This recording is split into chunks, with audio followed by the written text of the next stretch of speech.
welcome back. Happy Friday to you all. I hope you enjoyed a wonderful holiday weekend.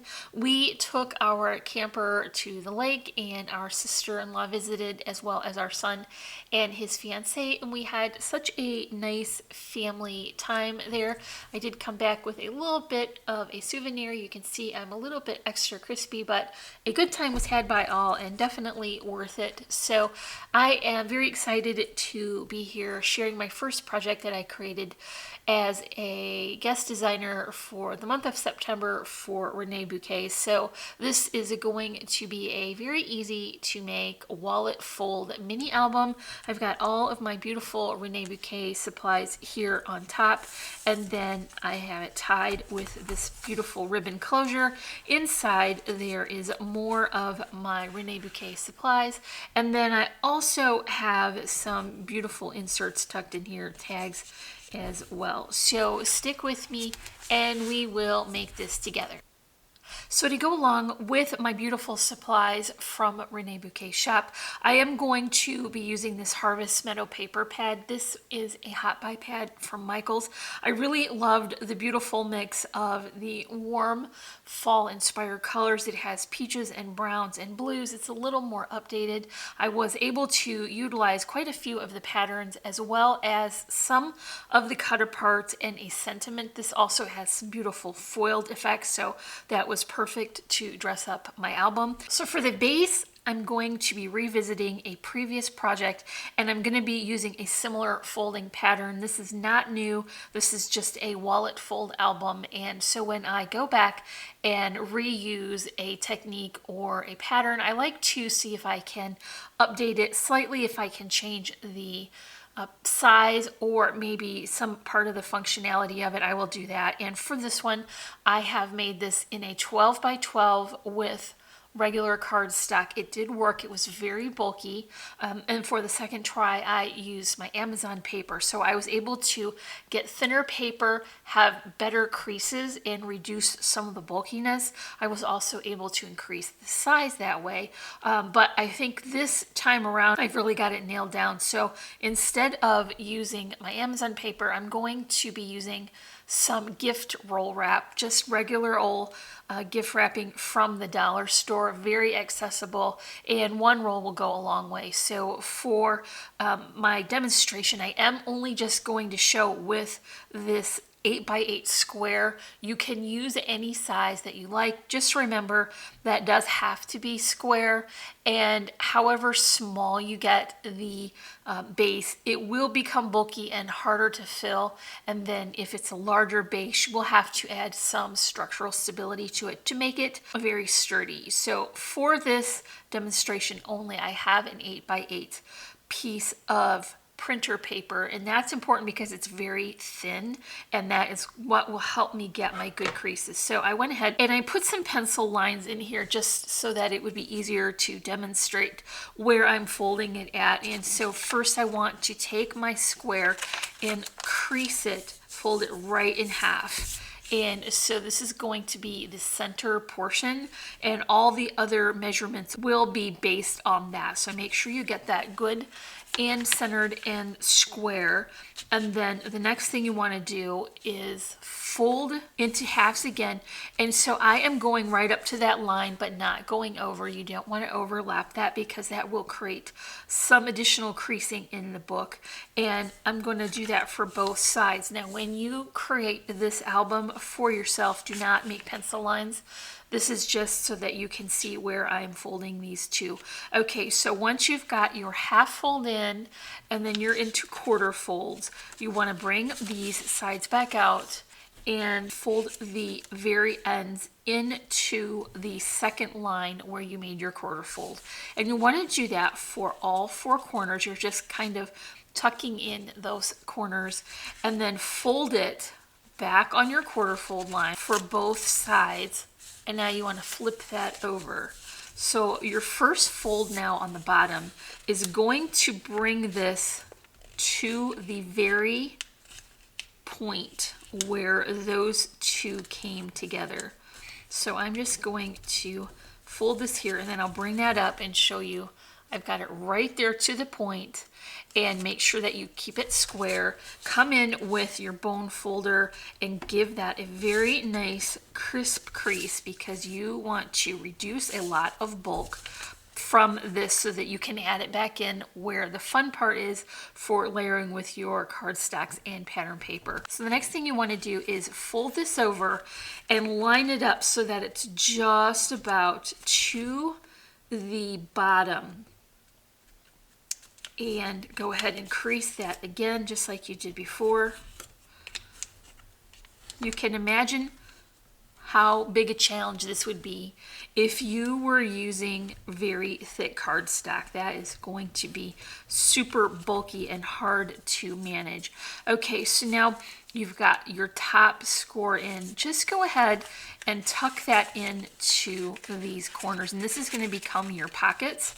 And so you just want to go ahead and press that in all the way over, and then fold it in half. So what you're going to have essentially is a front cover. Of course, this is very small, and you can imagine it as a full-size project. Your front cover here, and then here's a pocket on the side, and then two pockets here, and then another pocket on this side. And see what happened, because I didn't fold that exactly correctly. On that, I went over a little bit. I did get a little bit of extra creasing here, so this is not that big of an issue. You can go ahead and clip that out, because for our project today, we're going to cover that with cardstock and pattern paper. So we'll be able to disguise that, but if you can get that closer, that would be better. So I did that a couple tries for this, and I did start with my roll wrap just so that I could make sure that it was going to crease well but not crack. And that's another thing that would be an issue if you had a double-sided cardstock that did not have a solid core. You would get cracking, and the white on the interior would show through, so you don't want that. And so for my project today, I did get, this is actually one that I already had on hand. It was from a wedding, and so it was very neutral. It's not quite white, but it's very close. And so I was able to fold my first one. This one is a 16-inch square, and it did the same procedure for that. And of course I have to go back in and clip that a little bit, but I think this is a perfect base, and look how much bigger my pockets are. So definitely increase the square size to get a bigger base. But for my project today, I did want to include my beautiful Renea Bouquet beautiful board here, and so I had to go even bigger and create one that is this size. So the square that I started with for this was 24 inches. Now, how did I get that size? Well, I just used my tabletop, which I know has a square edge, and then I know that the roll wrap also has a straight edge, so I taped it to the side of my table, and then I came in with my quilting ruler. No, I don't sew, but I do find this very handy to keep things square and straight, and that is a nice long ruler. So I just went ahead and taped it onto the table and lined up the lip here so that I could get it square all the way across. And because roll wrap is a little bit thinner, it's easy to cut just by finding that sweet spot in your scissor and then just running it in. You don't have to chop every time that you go down. And that made it a much nicer cut edge. And so I finished this with all the same folding procedures as the small one that I demonstrated. Now, because I started with my 24-inch square, I wind up with 9 by 6. This is a very generous size folded base. I also appreciate that the 6-inch width will allow me to get 2 full-size portions of pattern paper from each 12 by 12 sheet. So I do not like to waste, y'all know that, and I don't like to create offcuts because I don't want to have to go back to them so much. So this was a good way to get through a big chunk of the paper. So for my project, I did wind up with the same amount of pockets, but I don't plan to use this one. So what I want to do is bring in a couple of pieces of 110-pound cardstock. Now I use 12 by 12 for that. I just went ahead and I scored it at 6 inches so that I could get it in half. And then I went back in with my guillotine cutter and cut this so it's 8 7/8 by 5 7/8. And the reason for that is I want it to fit in there snugly but not get stuck and become a ripping hazard, because remember that paper on the base is wrapping and it's not the thickest paper, and that's why we used it. So you want to make sure that you can tuck this in easily. Now what I did to adhere it is add a line of my double-sided adhesive tape on both sides. So my plan is just to go ahead and slide that into my pocket here, and then I'll go ahead and remove that tape both sides and then finish sliding that in just to the edge. That worked much better than I had hoped. And so I'm just going to press that in.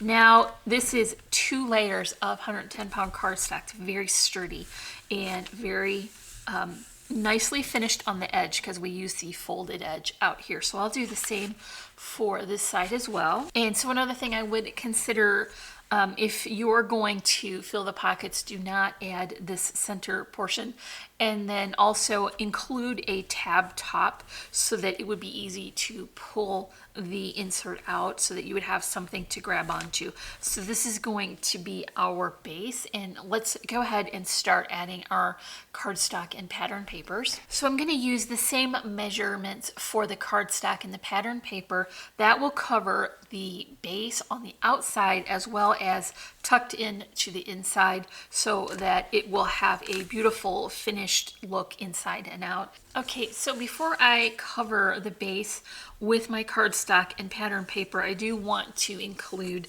this ribbon because this is going to tie and keep all the contents of the pockets secured inside, and you want to go ahead and just tack that down with some hot glue so that it will be held in place temporarily. And what will really hold it better is the cardstock and the pattern paper. So here's what I chose, is a beautiful chocolatey brown cardstock, and then also one of the more neutral patterns from that collection. So it does have a pattern, but it is very non-contrasting, so this is going to read as more of a solid. And then I also want to go ahead and finish the back now because it'll be easier than when all of the other pieces are added. This is my favorite pattern from the whole collection. I think it's just absolutely beautiful with those peaches and the blue and the flowers. So here is the cover on the outside done, and this will just go ahead and be ready for it to be tied up when we're finished. Okay, for the next layer on this, I'm going to finish the inside of the pockets, and here's where I'm bringing in my beautiful lace from the Renea Bouquet store. So I got this pretty close, and I think I will be pretty lucky that most of that pattern will fall between the measurement on the outside of the cardstock. So I'm just going to come in with some hot glue and tack that in. There's plenty of larger areas so that I can go ahead and secure this to my insert, and then I will come back and clip off the excess so it will have a nice finished edge. Okay, so I've got my lace glued down to the paper. I'm going to come back in with my scissors and clip off the excess. And while I do this, I did want to share my reasoning of why I'm positioning it here.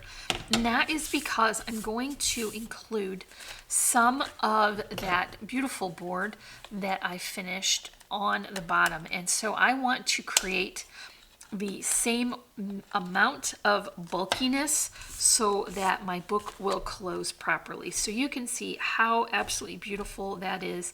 I'll go ahead and cut the side here as well.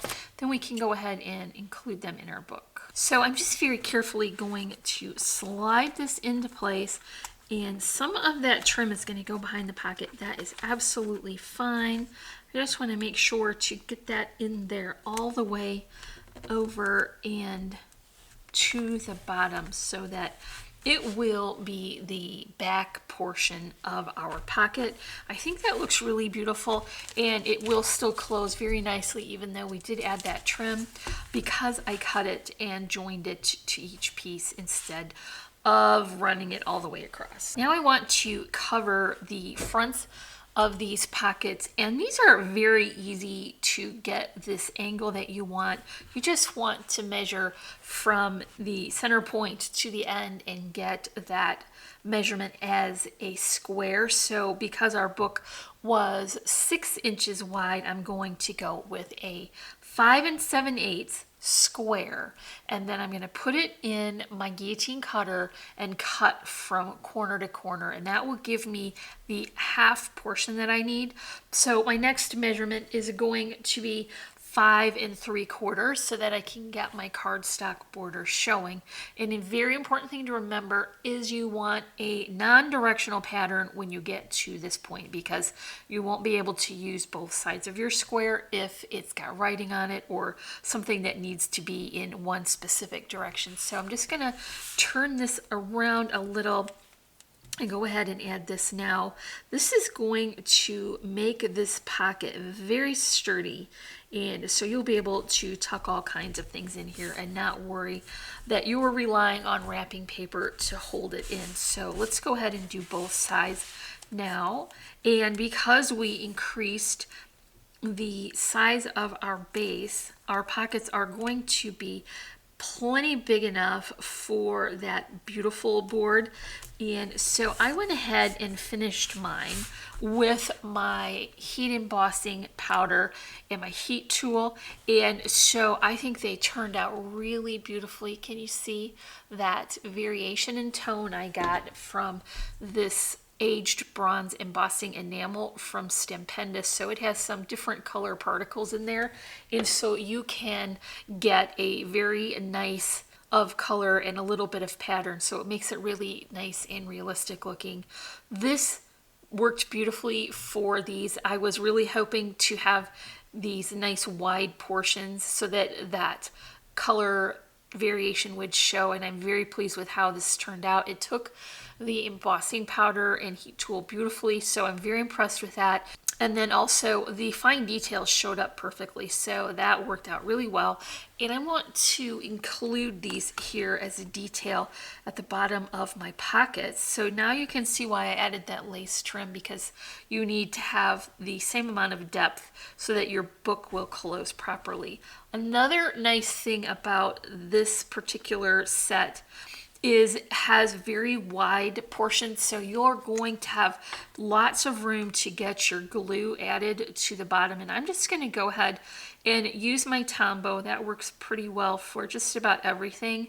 You could use art glitter glue if you have that, just something that you can get a small portion out and it will not dry with any kind of residue showing. So I'm just going to go ahead and give a little bit of this to all of those details so that I am confident it will be stuck down well. And I'm just going to add this right to the corner. This is such a beautiful detail, and I think it makes my album very special. So go ahead and put a little pressure on that while it sets up, just so that you get a good contact. And then do the same for this side. It'll be exactly the same process. Another thing that I really loved about this beautiful board, as I mentioned in my haul, was that it isn't the typical chipboard that would have a residue from the manufacturing process.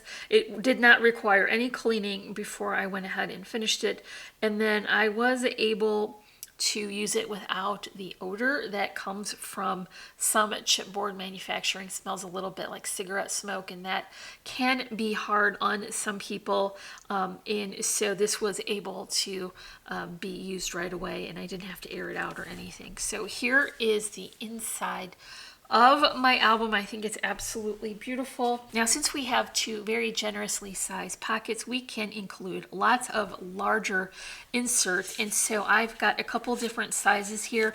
I'm just using that beautiful pattern paper from the collection, and so for my first insert that's going to be larger, I want to be able to see all those layers. This one is 5 1/8 by 8 and 8. And for my first layer, I did use the 110-pound cardstock just so it would be very sturdy. My next layer is some of that chocolatey brown cardstock. It is 5 by 8. And then my pattern paper layer is 4 and 7/8 by 7 and 7/8. So that gives me all of my nice borders. And that is going to be the same for both sides. So I've got my next insert here. This one is 4 by 7. And then my cardstock layer is 3 and 7/8 by 6 and 7/8. And then the pattern paper is 3 3/4 by 6 3/4, and you want 2 of those as well. So I'll just tuck that in, and you can see how nicely those patterns are stacking up. So this collection also had a cut apart sheet with these beautiful tags. I just love that foiling effect. And so I think this is a really nice way to include places for journaling to be included or extra pictures. You can put them on the back. So I'll just tuck those in as well. And that mustardy yellow color with that light peach is just, I'm all there for it. It is so beautiful. So I've got the same thing to tuck in to this side. You can imagine how nice and thick and sturdy this is getting. Now it's very chunky and substantial. Here's a couple more of the tags that went along with it. And so I'm putting those in this side. So each side has the similar inserts. Now you can go ahead and close this up and see just how nice and thick that is. So I can work on the cover before we tie it up. Okay, so here is the panel that I'm going to pop up on the front of the card. This is going to be an inset section with that beautiful mustardy yellow pattern showing around.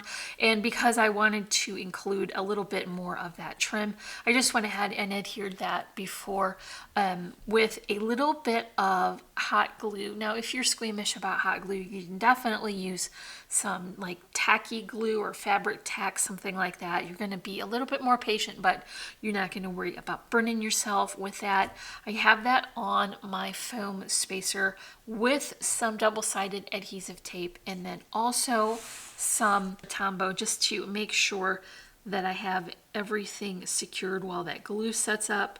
I'm just going to go ahead and add that to the center and press that down just long enough to make sure that glue has a good contact. So now I get to have fun playing with more of those beautiful Renea Bouquet supplies. So I'm just going to go ahead and flatten my book out here. It'll be a little bit easier to work on. Here's an image from that paper pad that was one of the larger cut aparts. And so this is just a very stylized scallop with that gold foiling. So it has a lot of detail, and why I like it is because the center is a neutral. So when I put my focal images on top, they will definitely pop out and be easier to see. And because I have a portion of this going on top of that lace, I've divided the adhesive on the back. There is half a double-sided tape, and then the bottom portion are my scrapbook adhesive tabs. They're just a little bit less thick than regular double-sided foam tabs, so I'll get the right depth so that this focal image background will be nice and flat on the background. So I'll just go ahead and adhere that now. Okay, so here's going to be the background for my focal layers, and the first thing I want to add is this beautiful frame, and this is one of the boards that I mentioned did not necessarily need to be finished. I think it's absolutely perfect the way it is, and it works so well in my project without adding any embossing powder or inking like I did for the one on the inside. And so I just want to go ahead and position that. You see how that worked out very fortuitously to have that cut apart with the center. And so I'm going to go ahead and add that with my Tombow again. And there is enough larger spaces here that I can get my adhesive onto so that it won't show from the front. So just adding that right to that scalloped image. And I think that is going to make a beautiful frame. So next I'm going to bring in a sentiment, and this was another of the cut aparts from that collection, and I just went ahead and fussy cut that out, leaving the border. And also I went ahead and put some thicker foam tabs on the back because a portion of this does need to go over top of that beautiful board, so I need to make sure that it will be well supported on either side.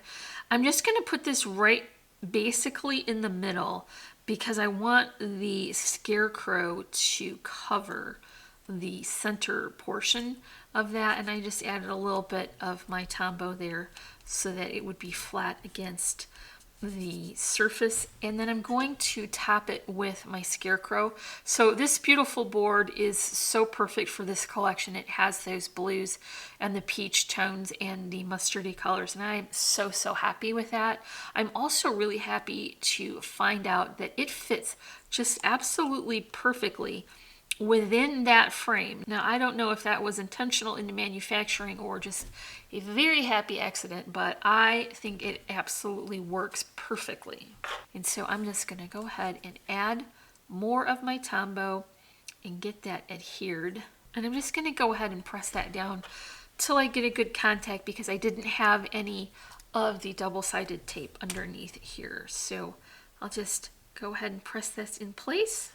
Okay, so I've got my scarecrow added, and the next thing I want is some very subtle flower arrangements for the cover. And no, I'm just kidding. I've gone very generous size with these gorgeous flowers. These were also from Renea Bouquet.